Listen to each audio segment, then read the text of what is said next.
Hi, Realtors. This is Lindsay Hutto, your Chief Advocacy Officer at SCR, coming to you live from the State House today to give you an update on Week 7 of the legislative session.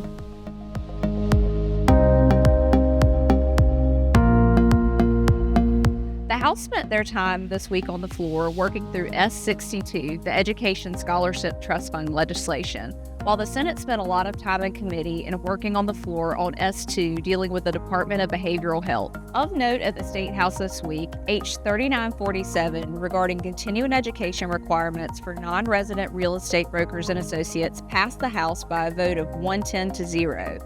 The legislation would ensure that continuing education credits for non-residents can be applied toward South Carolina continuing education as approved by the South Carolina Real Estate Commission.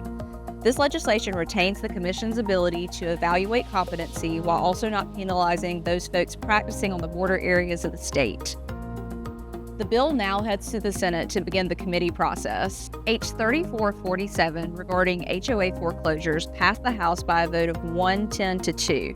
The legislation requires an HOA to provide notice in a court hearing prior to a foreclosure. The bill aims to protect consumers by providing reasonable additional notice requirements. The bill now heads to the Senate to begin the committee process. S 125 regarding low-income housing tax credits received a third reading in the Senate this week. The bill provides a property tax exemption for nonprofit housing corporations based on economic ownership percentages. The bill also requires certification to be submitted to the Department of Revenue annually to verify eligibility for the credit, and as amended will include a one-year delay in implementation.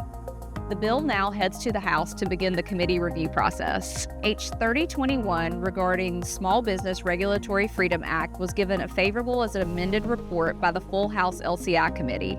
The legislation aims to reduce regulatory burdens on small businesses by requiring a 25% reduction in total regulations and prohibits agencies from enacting new regulations without explicit statutory authority. The bill is currently on the House calendar for review.